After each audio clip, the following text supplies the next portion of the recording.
She did everything right. Not almost right, not mostly right, perfectly. She paid every bill on time, sometimes days early.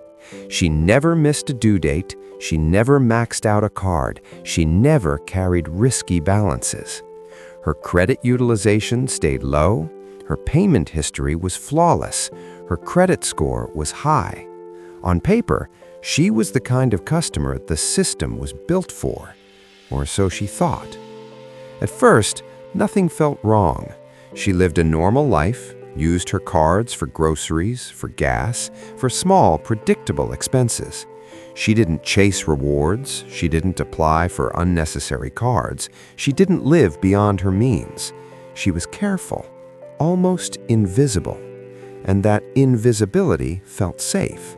Then something small changed. She decided to pay down her balances faster, not because she had to, but because she wanted freedom, less debt, less dependency, less noise. Month by month, her balances dropped. Her statements looked cleaner. Her score even went up. Everything looked better. But the system doesn't always reward better.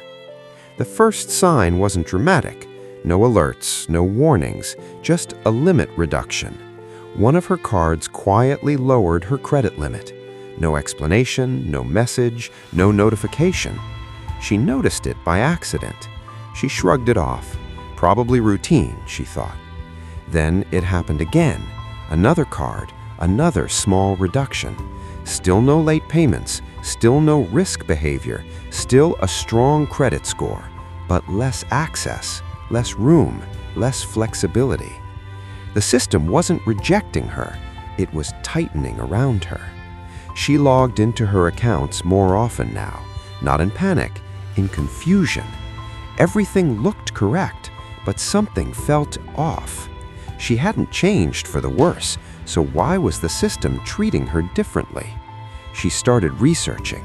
Articles, forums, quiet discussions buried deep online. And slowly a pattern emerged, not about debt, not about missed payments, but about behavioral signals. The system doesn't just measure how risky you are, it measures how predictable you are, and more importantly, how profitable. She realized something unsettling. When she paid aggressively, when she reduced balances too fast, when she stopped carrying interest, she stopped behaving like a long-term revenue source. She became efficient, independent, quiet. And in a system built on revolving debt, efficiency can look like risk. Her score stayed high, but her access shrank. Her limits softened. Her offers disappeared. Pre-approved invitations stopped coming. Not because she failed, but because she no longer fit the model. The system didn't punish her, it recalculated her value. And here's the part most people never see. Credit scores measure reliability, but lending systems measure return. Those two things are not the same. She wasn't dangerous, she just wasn't useful in the same way anymore. Late at night, she stared at her account dashboard. Perfect history, perfect behavior, and yet something had shifted, silently, without permission. She began to understand the truth. The system doesn't collapse when you break the rules. It adjusts when you stop playing the game. At first, she tried to ignore it. She told herself she was imagining things, that maybe she was overthinking, that credit systems were complex but fair. After all, she hadn't done anything wrong, but the pattern didn't stop. Another month passed. She paid everything early again. Balances dropped even lower. Her spending stayed modest. And once again, something subtle followed. A delay, a pause, a quiet review message that never explained itself. She noticed how often that word appeared now. Review. Not rejection, not approval, just review. A limbo state. She remembered something a banker once said in an interview. The best customers aren't the ones who pay everything off instantly. They're the ones who stay active. At the time, she hadn't understood what that really meant. Now she did. She started to realize that the system wasn't reacting to her mistakes. It was reacting to her direction. Her behavior showed something dangerous, not irresponsibility, independence. Credit systems are not designed to help people leave. They are designed to keep people circulating, spending, paying, revolving, not drowning, just floating. She wasn't floating anymore. She was swimming toward the edge, and systems don't like edges. One night, she pulled up her full credit report, not just the score, the details. Every account, every limit, every remark, everything looked clean. Too clean. That's when she noticed something strange. Certain internal notes, codes she had never seen explained anywhere, risk indicators, behavior flags. Nothing negative, just markers, invisible labels.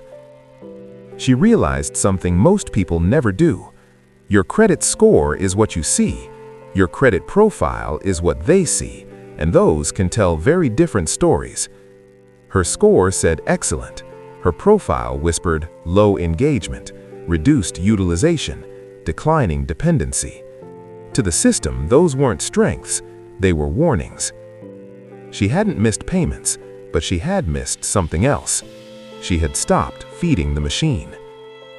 She applied for another product, not because she wanted it, because she needed confirmation. Again, no clear denial, just silence, delay, distance. And then, finally, clarity arrived.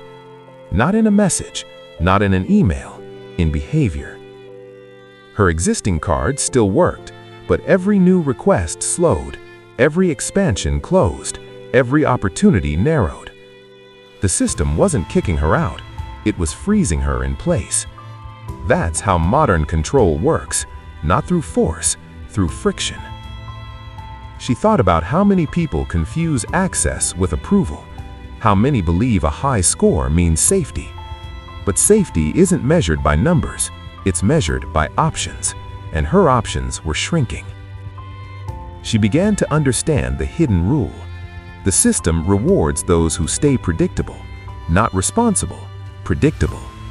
Predictable spenders, predictable payers, predictable revolvers. People who don't rush to freedom. People who stay just close enough to debt. She wasn't that person anymore, and that's why the system had quietly flagged her. Not as a failure, but as a deviation. She wasn't dangerous, she was inconvenient. The most disturbing part, no one warned her, because warnings create resistance, silence creates compliance.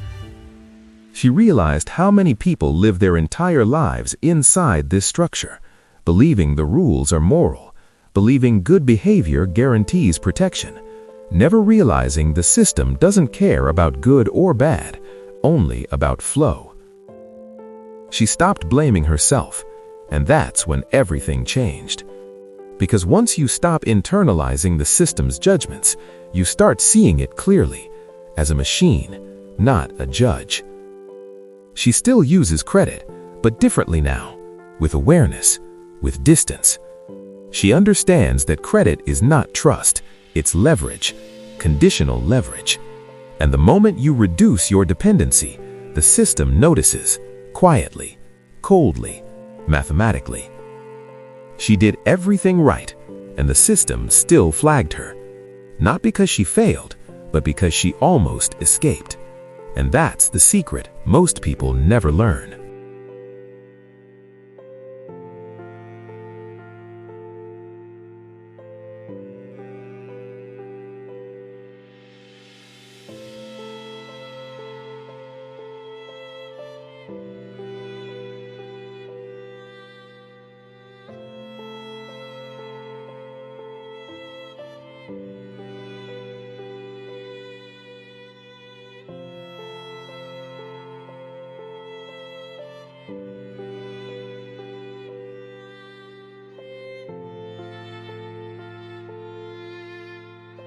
There's something the system never tells you.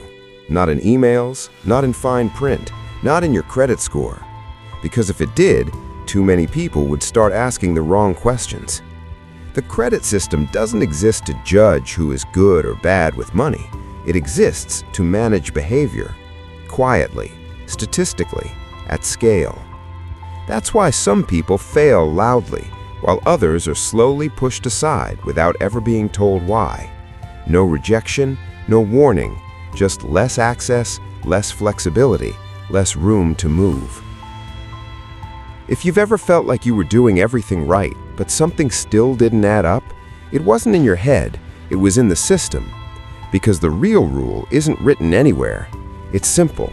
The system doesn't reward responsibility, it rewards participation. And the moment you start needing it less, the moment you become harder to monetize, you don't get punished, you get managed. That's why understanding the system matters more than pleasing it. Because credit isn't trust, it's permission. Temporary, conditional, reversible. And once you see that, you stop playing blindly. This isn't a warning, it's awareness.